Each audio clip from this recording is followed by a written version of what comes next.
Mendelian genetics. Once you know genotype, you should be able to figure out phenotype. Once you know phenotype, you may be able to figure out genotype, though beware of dominance-recessive relationships. Once you know phenotype, you may be able to figure out genotype, though beware of dominance-recessive relationships. Filterization always results in regeneration of the diploid state. Gametes, following fertilization, always give rise to diploid organisms. Genotype, through meiosis, always gives rise to haploid gametes in diploid organisms. Meiosis always results in the formation of haploid cells. Mendelian inheritance is a type of biological inheritance that follows the principles originally proposed by Gregor Mendel in 1865 and 1866, rediscovered in 1900s and popularized by William Bateson.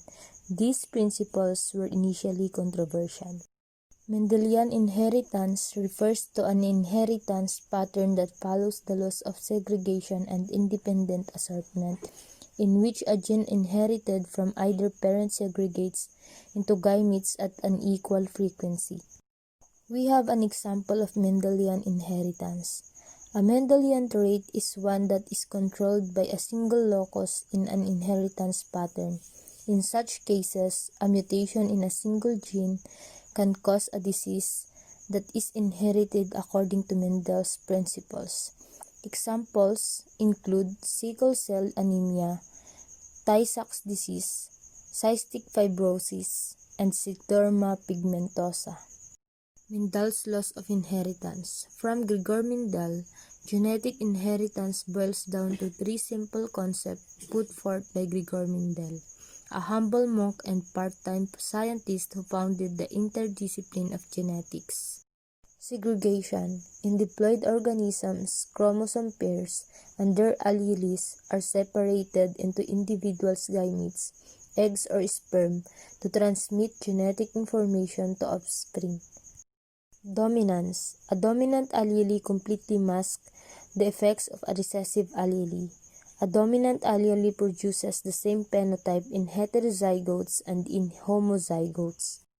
And last, independent assortment. Alleles on different chromosomes are distributed randomly to individual gametes. Non-Mendelian inheritance is any pattern of inheritance in which traits do not segregate in accordance with Mendel's laws. These laws describe the inheritance of traits linked to single genes of chromosomes in the nucleus. Non-Mendelian inheritance, such as modes of inheritance, are called non-Mendelian inheritance, and they include inheritance of multiple allele traits, traits with condominance or incomplete dominance, and polygenic traits, among others. We have an example of non-Mendelian. Non-Mendelian traits that are not passed down with dominant and recessive alleles from one gene. Examples of polygenic traits are hair, color, and height. Other traits, such as blood type, show condominance where there is no dominant or recessive. Non-Mendelian inheritance. While most pairings led to offspring with gaiotypic and phenotypic ratios that match those expected from Mendel's laws, some deviations were also found. These natural deviations are examples of non-Mendelian inheritance. There are two types of natural deviations.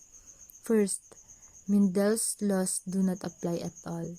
In this type, both of genotypic and phenotypic ratios vary from those expected from Mendel's laws.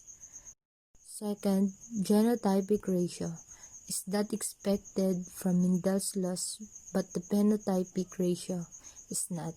In this type, the underlying genotypic ratios are somehow hidden.